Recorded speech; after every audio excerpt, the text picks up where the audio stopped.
माँ सरस्वती को नमन करता हूँ। कोरी झूठ बोल रहे हैं, अंतर्राष्ट्रीय कवि हूँ। आज तक जहांगीरपुरी से आगे नहीं गया मैं अंतर्राष्ट्रीय कवि। बिट्टू भाई ये बिल्कुल झूठे लोग हैं, ये मैं इनको सच बता रहा हूँ, ये इतना कवि झूठ बोलते हैं। मैं कई साल पहले राजेश भाई को फोन करा, मैं राजेश भाई कहाँ, बोले अमेरिका। मैं किस लिए बोला, कवि सम्मेलन में। मैंने कहा मैं जहांगीरपुरी तो आगे नहीं गई, अमेरिका पहुंच गया। मैंने फिर 15 दिन बाद राजेश भाई कहाँ, बोले स्विट्जरलैंड। मैं यार कभी अमेरिका कभी स्विट्जरलैंड, तू आज तक जहांगीरपुरी से आगे नहीं गया। मैं भाई साहब शक हो गया, घर पे गया, घंटी भाई का बेटा है, बोला पापा कहाँ, बोला भीतर मम्मी के साथ बर्तन मान रहे हैं।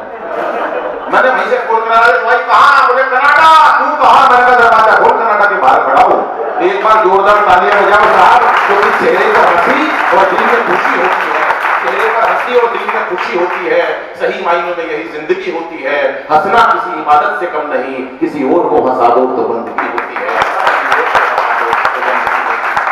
बता रहे थे वो दिन आ गए, उसने पढ़ा मैं लड़की इंडियन हूँ, मैं लड़की, इसमें कहने बताने की जरूरत है। इस जापान से आया इस टाइम कोई, हमें पता ही नहीं है ना, जब बुलाइए बताओ लंदन से बुलाते हैं, मैं लड़की इंडियन हूँ, वो एक ऐसी बात बताएंगे। ये टेंशन में दुनिया पता नहीं क्यों टेंशन में पड़ी है, एक से एक बैठा टेंशन में। अरे बेटा टेंशन में क्यों बैठा है, बोला एक दिन या सारी दुनिया भाई मर जाएगी। अरे मैंने कहा दुनिया तो मरेगी, पर तू टेंशन में क्यों बैठा है। बोला जो सबसे आखिरी में मरेगा उसको शमशान घाट कौन लेके जा रहा। दुनिया का नहीं पता क्यों टेंशन में बैठे हैं, एक बड़ा वाटर बर्फ का टुकड़ा लेके और टेंशन में। अरे मैंने कहा ये क्या हो गया, बोला समझ नहीं आ रहा ये सारा नींद कहां से कर रहा है। टेंशन लोगों ने इतनी बना रखी है मन के अंदर। दोस्तों हमने एंजॉय करना छोड़ दिया तो हमारी एंजॉयबिलिटी होने लगी। अगर हम खुश रहते हैं, जैसे पहले के बताया राजेश भाई ने, पहले ये करते थे वो करते थे। राजेश भाई भी बहुत वो थे। एक दिन माता जी से पूछा इन्होंने अपनी मम्मी से, माँ बता तेरी नजर में मेरी क्या कीमत है। अरे माँ बोली बेटे मेरी नजर में तेरी कीमत लाखों की है। बोला फिर उसमें से 10 रुपए दे, कुल्फी खा के आ गया। ये है, ये राजेश मस्त आदमी है ये बहुत, एक से। और अभी मेरे पास जब लॉकडाउन चल रहा था, सुशील भाई है, राजेश भाई है, ये विनय भाई है। विनय भाई मेरे पास आए, बोले यार भाई काम वाम नहीं है। मैंने कहा यार मैं क्या करूं। बोले यार काम तो देख, मैंने कहा मेरे पास भी नहीं, हमारे दाड़ों में बनता है, स्टॉक सीमा वैसे लागू हो गई तो ये खाली बैठे हमारे महामंत्री, तो ये हम क्या करें इसके अंदर। हो गया ऐसा, ये बैठा, ये परसों एक शादी में मिला, ये दीपक हमारा। देखो समझदारी की बात, आपके फायदा कहां सोचता जब काम का मंदा हो। शादी में मिले हम दोनों, इन्होंने दाल चावल खाए, पहले यहाँ तक 3 इंच तक खा गए, भर लिया यहाँ तक पेट, 3 इंच सुंडी से नीचे नीचे कर लिया दाल चावल। फिर खाए ना बादाम का हलवा, महंगे वाला, सबसे महंगा बादाम का हलवा, 3 इंच तक वो भर लिया। मैंने कहा ये कैसा आदमी है, पहले दाल चावल खाना फिर बादाम का हलवा, उसके बाद इन्होंने गोलगप्पे वगैरह छोटा मोटा सामान खा के यहाँ तक फुल कर लिया। मैंने कहा यार इसमें क्या कलाकारी है। कह रहा भाई बहुत समझदारी से काम लेना पड़ता है, आजकल बहुत मंदा है, मेरे बदहजमी हो रही है, नीचे से निकलेगा तो भी हल्का पानी निकलेगा, ऊपर से निकलेगा तो भी हल्का, बादाम का हलवा बीच में रहेगा, एक बार पानी हो जाएगा।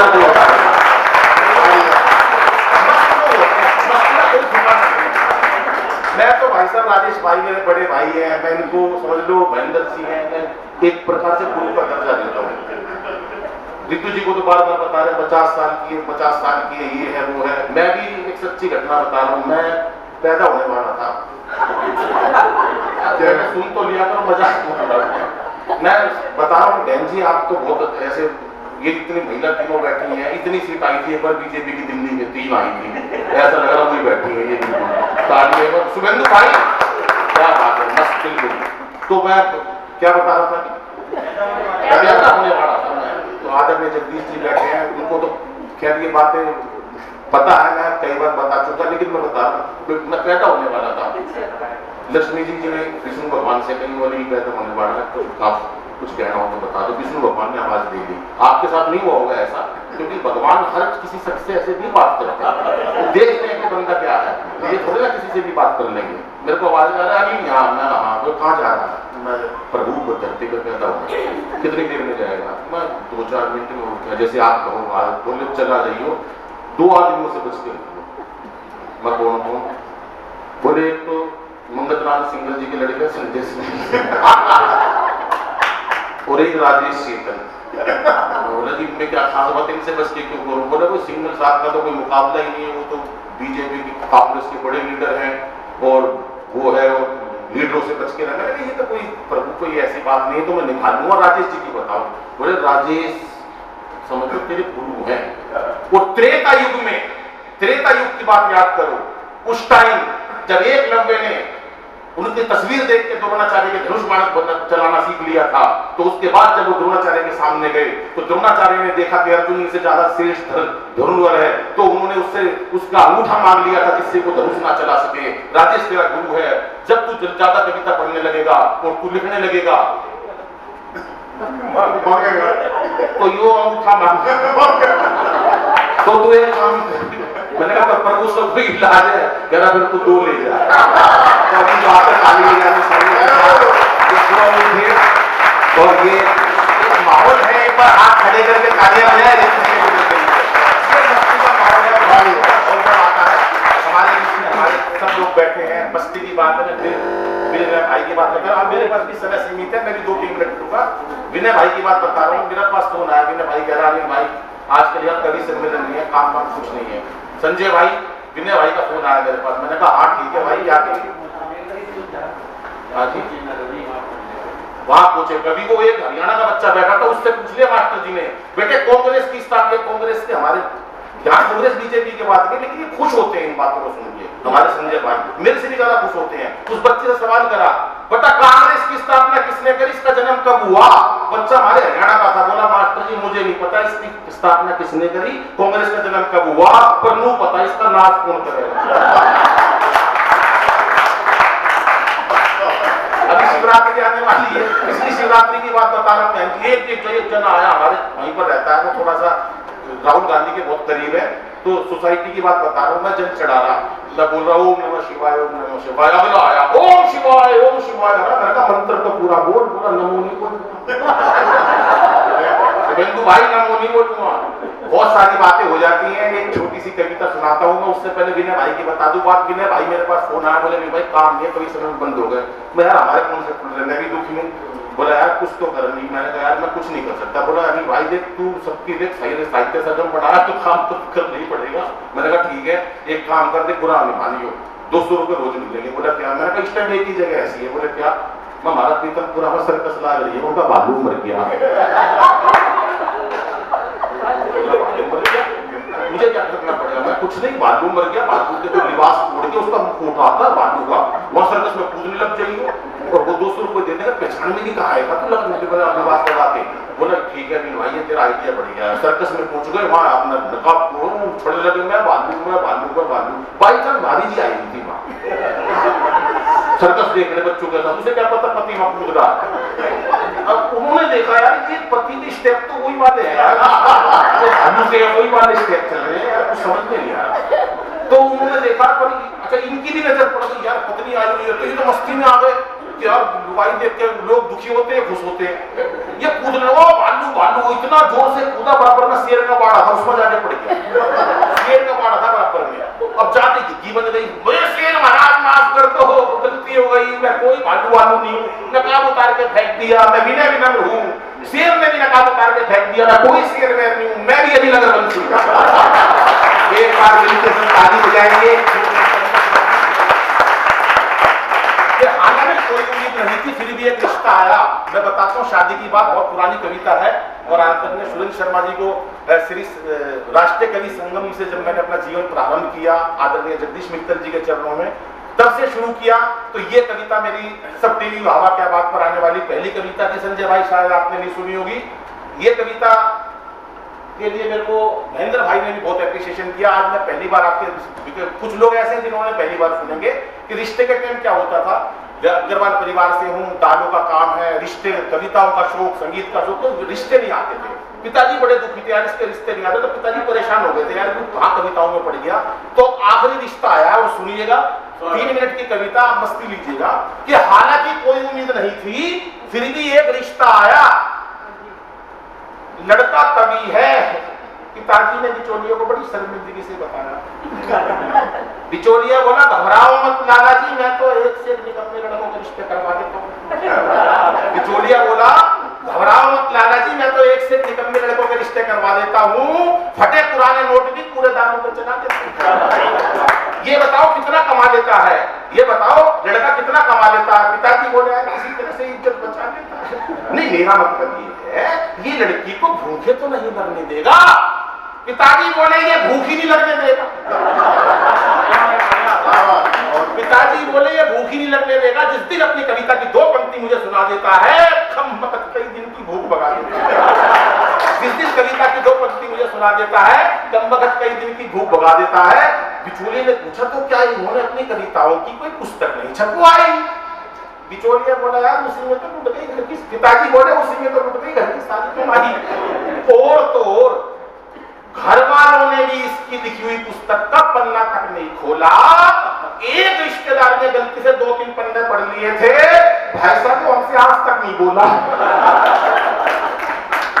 अब तो भाई साहब एक हल करवा दो, किसी तरह से इसका रिश्ता पक्का करवा दो, इसको कोई बहादुर सी लड़की दिलवा दो। वो बैठी उधर लड़की के बाप को पता नहीं, कविता के दूसरे भाग में आता हूं, उधर लड़की के बाप को पता नहीं कैसे भनक लग गई कि लड़का इंटर मोहल्ला कवि है। नेशनल तो सुने थे उसने, लड़का इंटर पंक्ति पे ध्यान करना, लड़का इंटर मोहल्ला कवि है। बिचौलिए से पता चल गई, कहने लगा इतना जुल्म नहीं ला सकता भाई साहब, लड़की किसी कवि से नहीं जा सकता। अब बिचौलिए ने देखा यार लाला जी ने स्पेशल कहा था रिश्ता करवाना, और ये रिश्ता टूट गया ना, बड़ा मुश्किल काम हो जाए, इस काम को तो करवाना। उसने मेरे समर्थन में कुछ तर्क दिए, एक तर्क पर हास्य देखिएगा कहां से लाया हूं, मां सरस्वती की कृपा, और एक पे आपका ध्यान चाहूंगा। बिचौलिए ने पिताजी को क्या क्या तर्क दिए, ससुर साहब को क्या क्या तर्क दिए, होने वाले को, ये रिश्ता मत छोड़िए लाला जी, ये रिश्ता मत छोड़िए, गर्ग साहब ये रिश्ता मत छोड़िए, लड़के का बहुत ऊंचा खानदान है, खानदान की ऊंचाई पे ध्यान देना, लड़के का बहुत ऊंचा खानदान है, 11वीं मंजिल पे उनका मकान है। बस यही ऊंचा खानदान है। लड़के के पास अपार संपत्ति है, लड़के के पास अपार संपत्ति, उन्होंने सोचा कई प्लाट पड़े होंगे यहाँ पर, लड़के के पास अपार संपत्ति है। क्या संपत्ति है? एक कविता कई लाख की है, बस यही संपत्ति है। एक कविता कई लाख की है। लड़का परम ज्ञानी और विद्वान है। पुनः उसी पंक्ति पर ध्यान चाहूंगा और आपका आशीर्वाद चाहूंगा। लड़का परम ज्ञानी और विद्वान है, दाहिने हाथ में 2 बूटे हैं, बहुत भाग्यवान है। दाहिने हाथ में 2 बूटे हैं, बहुत भाग्यवान है। बिचौलिए की बात में दम था, बिचौलिए की बात में दम था। वो कौन सा 28 रेगरपुरा वाले प्रोफेसर अरोड़ा से कम था। रिश्ते रिश्ते बिल्कुल जंगल में भी लिखा पाएगा खुदा। वो कौन सा प्रोफेसर अरोड़ा से कम था। शादी के दिन भव्य स्टेज सजा दी गई, शादी के दिन भव्य स्टेज सजा दी गई, उस पे 2 कुर्सियां बिछा दी गई। मंच पर खड़ा मैं फूला नहीं समा रहा था, हर बराती में भाई सर एक श्रोता नजर आ। मंच पर खड़ा मैं फूला नहीं समा रहा था, हर बराती में एक श्रोता नजर आ रहा था। मंच पर माइक की कमी खल रही थी, मंच पर माइक की कमी, बरमाला के टाइम की बात बता रहा हूं। मंच पर माइक की कमी खल रही थी, कविता खुद का खुद निकल रही थी। किसे कविता सुनाऊं, एक मौके की तलाश थी, किसे कविता सुनाऊं, एक मौके की तलाश थी। तभी याद आया यार फेरों का छंद सुनाऊंगा, यही एक आखिरी आस थी, क्योंकि 3 महीने हुए किसी ने कविता फेरों का छंद सुनाऊंगा, यही आखिरी आस थी। तभी किसी ने एडवांस आके मेरे हाथ में नेक का लिफाफा थमा दिया। उसे पता नहीं किसने बता दिया, बोला लड़का कवि है। ये भाई साहब पता नहीं कितनी लंबी कविता सुना देगा, इससे छंद मत सुनना। ये पता नहीं कितनी लंबी कविता सुना देगा, लड़की को विदा होने से पहले ही उड़ा देगा। मेरी मन की मन में रह गई, मैं मन ही मन सोचने लगा, अपने आप को कोसने लगा। घर आते ही पहली रात, शादी की पहली रात, घर आते ही पहली रात मैंने अपनी मन की बात क्या कि 6 महीने से किसी ने कविता नहीं सुनी, बहुत दुखी हूँ। घर आते ही पहली ही रात अपने मन की बात मैंने अपनी पत्नी को बता दी, और उसने जैसे ही हाँ भरी, मैंने उसे 15-20 लंबी भाई साहब नई कविता अपनी हास्य कविताओं पे मैंने उसे कई बार बोलते देखा। और जब मैंने करुण रस की रचनाएं सुनाई तो खुश होते देखा। मुझे लगा यार ये पागल मिल गई, इसने सोचा ये पागल है। कविताओं की गहराई में वो इतना खो गई, राजेंद्र बाबू मुझे नहीं पता चला कब सो गई। क्या उस दिन ये एहसास हुआ कि नारी वास्तव में ही त्याग की मूर्त है, नारी वास्तव में ही त्याग की मूर्त है। और एक सफल कवि बनने के लिए भाई साहब पत्नी की बहुत जरूरत है, पत्नी की बहुत जरूरत है, पत्नी की बहुत जरूरत है। 4 जन्मदिन पर भी बोलूंगा, पहले कहते थे कि बेटियों को नहीं पढ़ाना, और अग्रवाल समाज में तो ये सोचते थे लड़की 17-18 साल की हो तो शादी हो जाए।